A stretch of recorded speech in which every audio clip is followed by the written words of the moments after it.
Okay, so I'm going to start this other one, the interactive one, the same way. I'm just going to name it Interactive Kiefer. Should be 8 by 10 at 150.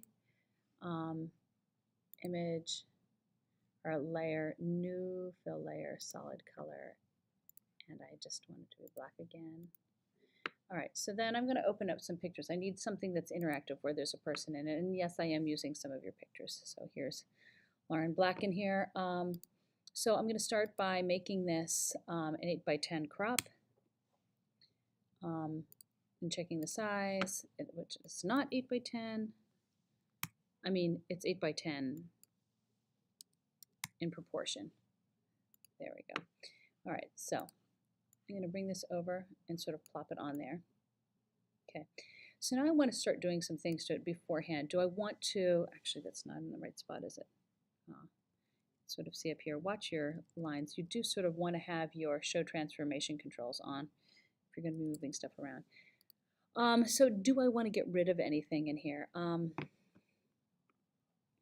Some of you will have standalone images that look really cool together, and some of you will want to bring some other things in them. First of all, so maybe edit this a little in Bridge before you bring it over. This one was okay. If it's really, really dark, you know, pull up the exposure on them. I don't mind some of these things in the background, but I'm just going to show you some little tricks. So first of all, maybe if I wanted to take this area here, I can just go in and grab an area, and I can do layer, new, new layer. It's not giving me the option to do, oh, I'm not on my layer here. Okay, layer, new, via copy. What it will do is it'll make a layer out of what I just selected. So what I'm going to do with that then is I'm going to flip that and put it over here to sort of get away from some of the other stuff that was over there. And it almost makes her feel like she's in this little bit of a box here. I'm going to line that up so it looks like it goes.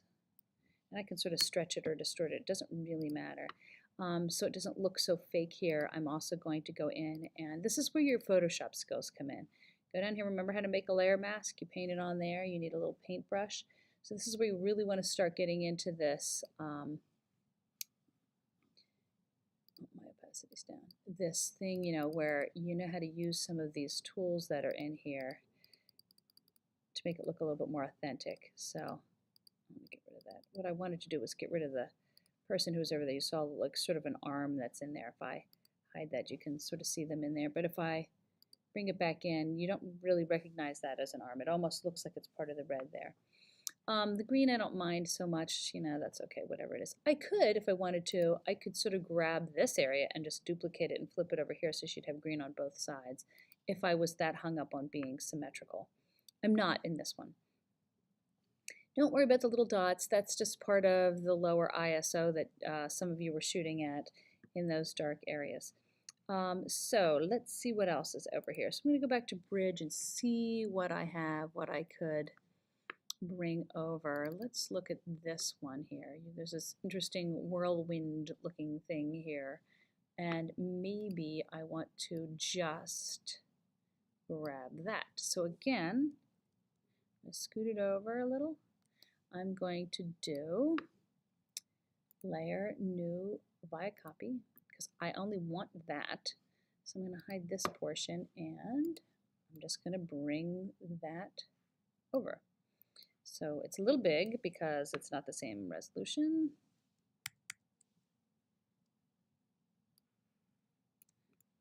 I want to make it look like Lauren is inside of this tornado.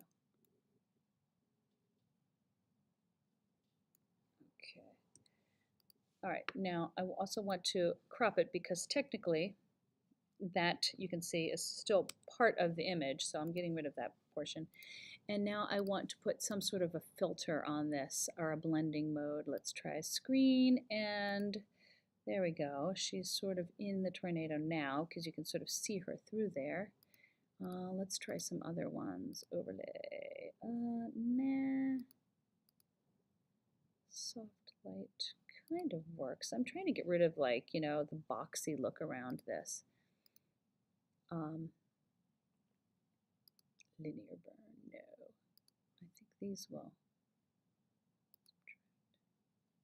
Oh, that makes an opposite thing. I don't want to do that. So fine. I'm just going to put screen in there, and I'll just go in here and then put a layer mask on to get rid of some of that stuff. So again, I'll just go back here and soften up those edges.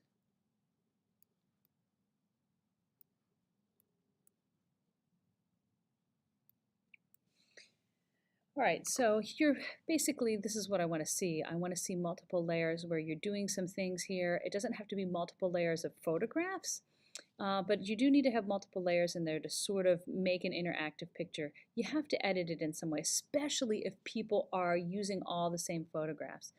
I could go in here and I'm going to circle out these things on her hands. Copy. I'm going to bring them up to the tippy top. So I'm going to make them also different colors. So see what I just did? So because I circled these on one, here, oops. Oh, well, there they are. They're still there. There. Oops. I want these up here. So if I hid these other things, you can see there's my little balls of flames. Layer. I'm going to put an adjustment layer on there. Maybe I want to make them bigger. Let's do that. Make them look more like fire. Let's see. I need to bring Lauren back in here so we can see her. Ooh, look at that. Now she looks like she's holding some fire for real. Now we got some troubles up here because I, oh no, I guess I don't. All right. I don't like the top of that though. I didn't do a very good job of cutting them out, but you get the idea. Maybe I want to make them a different color. So layer, new adjustment layer, hue and saturation. Let's see. Now you can ignore, so let's have a purple. You want to merge that down. So you can sort of ignore the colors that are going on underneath. Remember, when you make an adjustment layer, it applies to everything below it. So if you just merge it down, now that change only applies to these blue things that I duplicated in her hands. So there you go. That's pretty good. I've got these multiple layers that are on there. So I want to see multiple layers of, change. I want to see that you're thinking, even if you try some different things and leave the layers there, but then decide to hide them in the end before you turn it in because you like this better than this, leave them there so I know that you're sort of fooling around with the layers to sort of, show me that you know how to use Photoshop. File, save. Interactive key for PSD, make sure it goes back to the correct place. Here we go, third and like painting. Okie doke, there it is, interactive.